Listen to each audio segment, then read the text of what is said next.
Tonight on Scrappy Time, we're going to be talking about accountability. Stick around.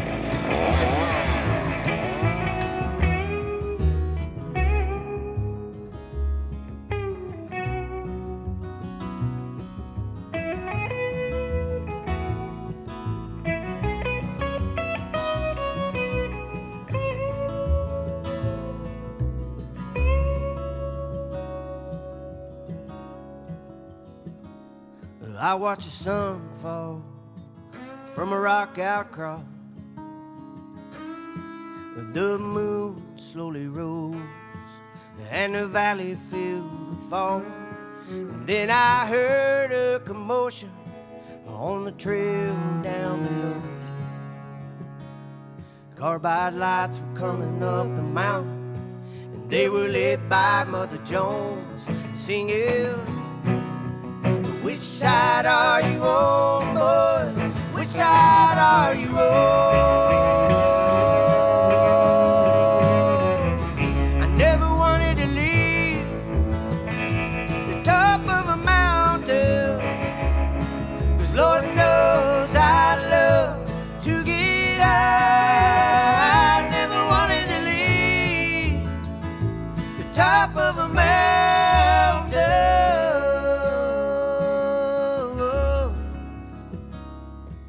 unless I was headed to the by-and-by, to that mountain in the sky, the sweet by-and-by.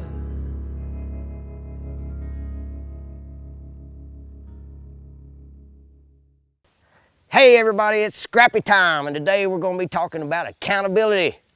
My guest of the day is my good friend from the beautiful city of Maryville, Mayor Tom Taylor. He'll be telling us why accountability matters. And then we're gonna have our Dog of the Day segment, and you'll learn more about that, given this is the first episode, because we want you to send in your dog videos.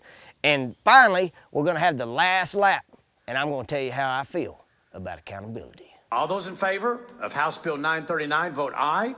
Those opposed will vote no. Go get Moon. Moon's a yes. One more. Go get, where's John Mark?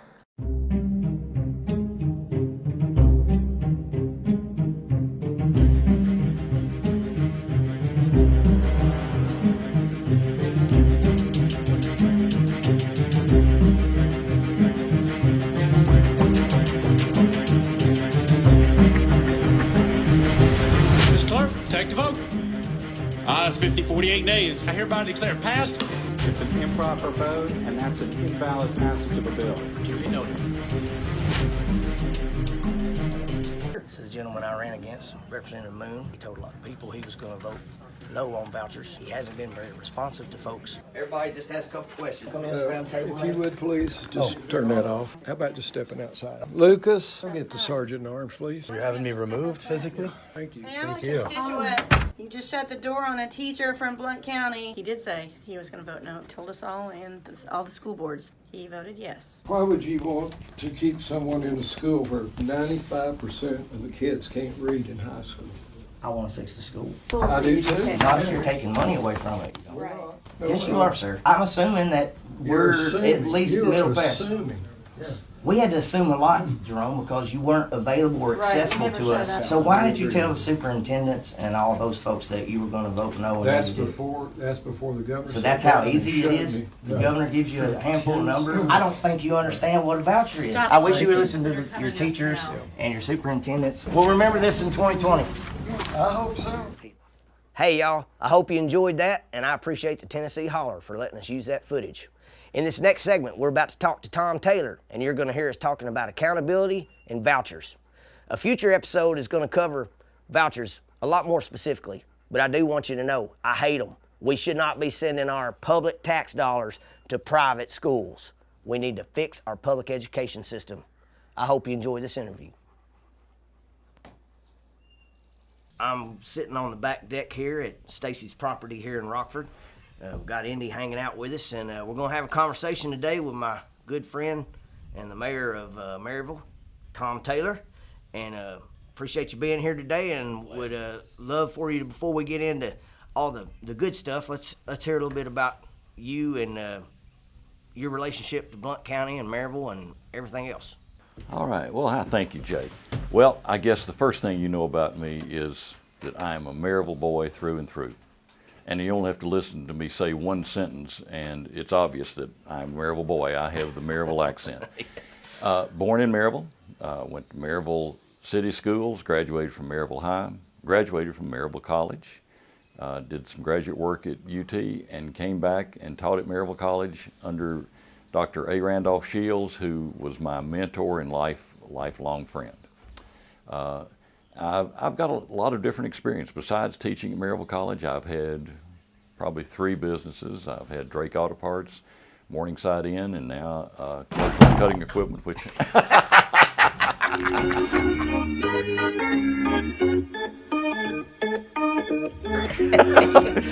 Hey, I like it loose. You Yeah. know what I mean? Let's keep it in it.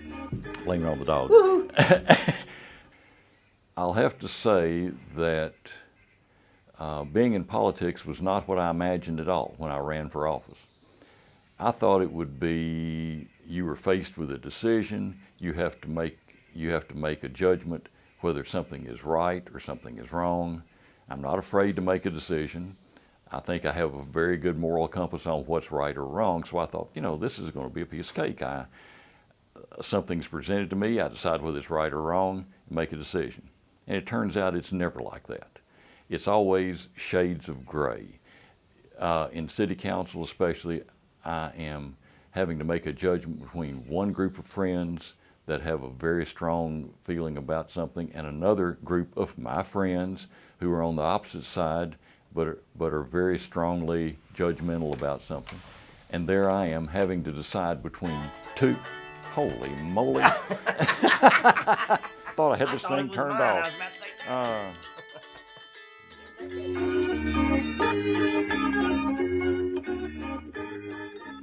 In your position as mayor of Maryville, how often, do you talk to our state representatives, and how much coordination or about what's going on in Nashville do they relay to you? Is there much of a communication there between you and the 2 state reps we have? There is, and I get along actually very well with the entire legislative group from Maryville, both the representatives and the senator. And in Maryville, we have it a little bit lucky in that we have the assistant city manager, Roger Campbell, who essentially stays in Nashville during the legislative sessions. And so in some ways, Roger relates to me what's happening. I see. But especially when there's a controversial issue coming up, I'm in contact with Senator Swan, Representative Ramsey, and Representative Moon on almost a daily basis. And they have always been good about returning my emails or returning my calls. We text even during the session sometimes. And so it does give me the ability to input what the council of the city of Maryville is feeling and give it to the representatives and the senator. Do you feel like they generally listen, or is it just a formality? They listen. They Good. listen. Good. Now the one thing that does upset me is a lot of times, even when they are marginal on their support of something, they will vote with the Republican caucus. Yep. And the Republican caucus is controlled by Middle Tennessee and by rural areas. And to tell you the truth, Maryville, even though it's not large, thinks more urban than a lot of the small towns.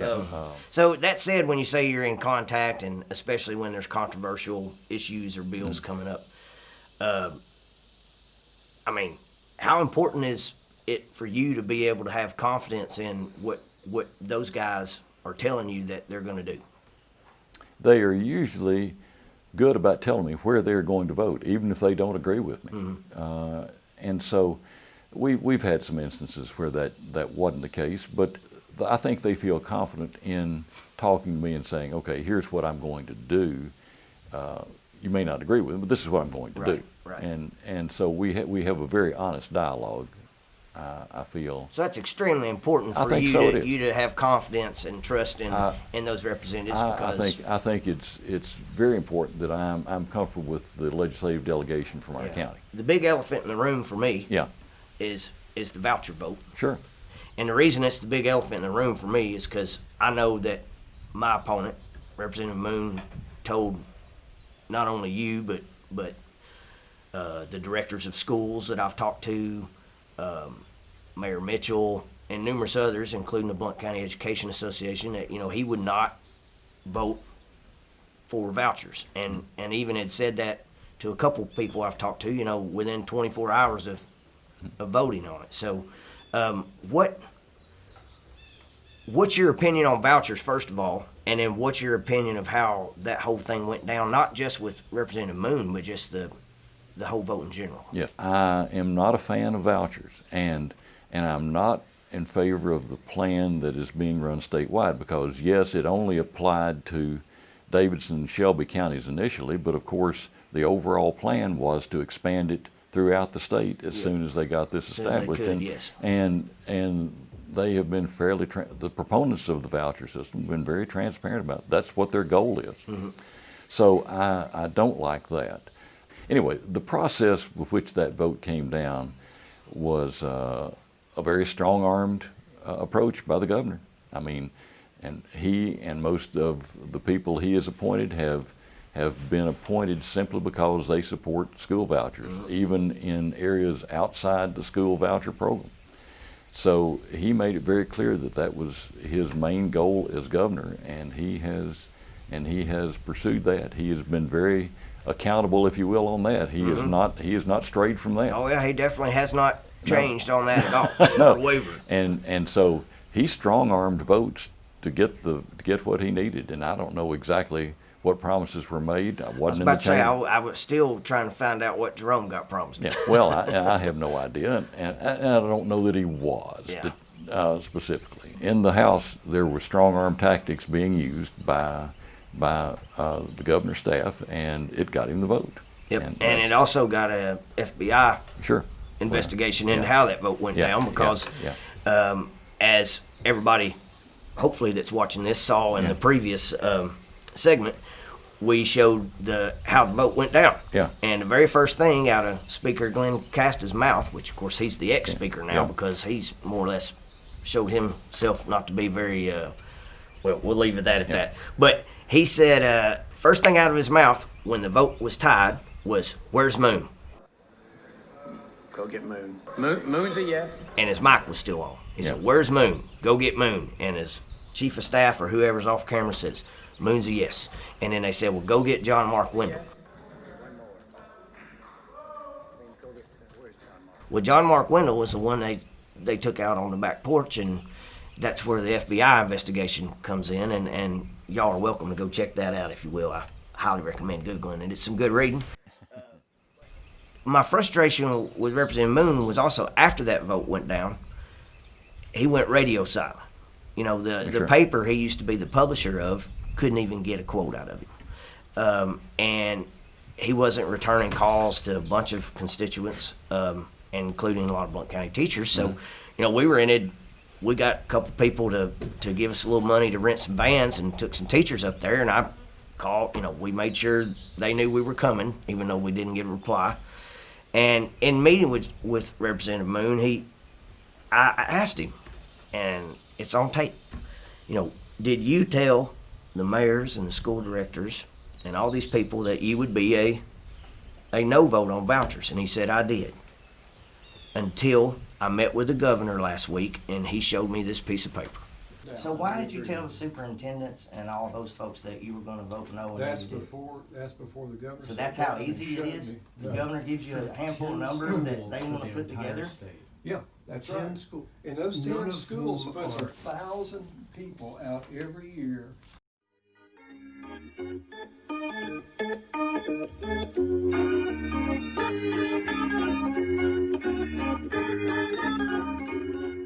He had highlighted schools in Shelby and Davidson County that were failing, by the criteria anyway.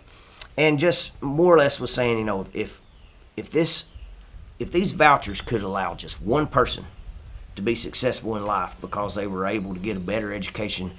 Then after talking to the governor about it, I agree with him, and that's why I voted that way. And I want the money I want to fix the school. You know, we've never fully funded the education in Tennessee like we need to, and this is the exact opposite direction I think we need to be going. And frankly, it's just a full frontal assault on our public education system, really. And it's really frustrating to me, as much as I value public education, just to know that I was told one thing and everybody else was, and then it did another. I'm frustrated with that part, and it's interesting to hear your thoughts about that. Well, and I will tell you that I've been in public with Representative Moon since that vote, and people have been very unkind to him about that in public. Well, frankly, he deserves it. Yeah. And so he has owned up to the fact that he made the call, and he has suffered from that. I mean, at the Maryville High School graduation, right after that, he was given a pretty hard time by several people after the ceremony. Yeah. I really appreciate you coming out to Rockford today and sitting on the back deck. And we were going to try to do this a couple of days ago and got hailed out, for lack of a better term. But thanks again for coming. Appreciate your service and your candor, and certainly appreciate your support and being willing to stick your neck out there for my campaign over the years. And again, thanks for coming. And if there's anything we can ever do, let us know. And if we get to Nashville, I'll do what I say I'm going to do. Right there in my mirror, that red, white, and blue STP. If it hadn't been for the number 483, I could have been the king. Hey everybody, let's talk about accountability, our theme of the day. Let's talk about what it is and what it ain't. First of all, if I tell you I'm going to be accountable, that means I'm going to do what I say I'm going to do. If I tell you that I'm going to do A, well, then I'm not going to go out here and do Z. I'm going to stick with what I said I would do. That's accountability. You can count on me. You can count on my word. And I want to count on yours as well. In District 8, our current representative has not been accountable at all. In fact, all we have to do is look back to Governor Lee's unconstitutional voucher bill that passed last year. Representative Moon told our Blount County Mayor Eddie Mitchell, he told our Maryville Mayor Tom Taylor, all the directors of schools, the Blount County Education Association, and all the parents out there that depend on our public schools to educate their kids, that he would not vote for vouchers.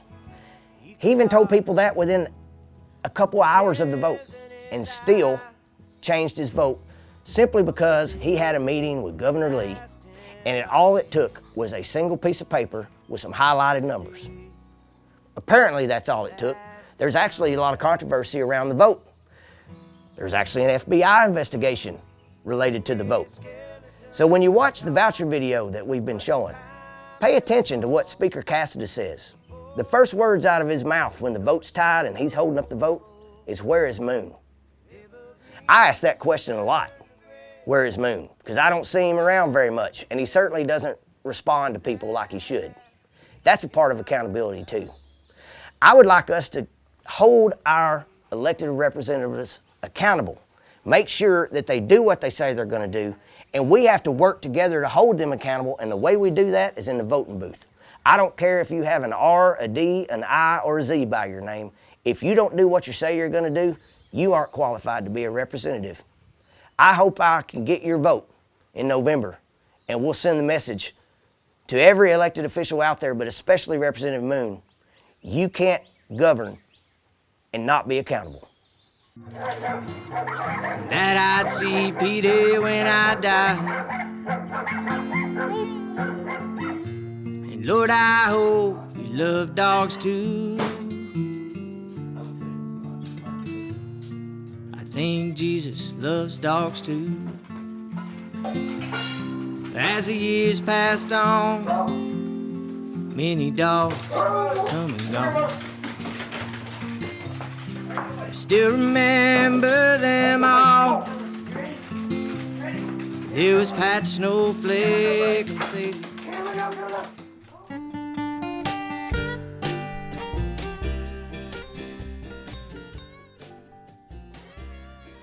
Thanks everybody for tuning in to Scrappy Time. We'll hope you tune in next episode. We're going to be talking about public education and Governor Lee and Representative Moon's attack upon it and how we're going to fight against it. Stay tuned and go Bubba.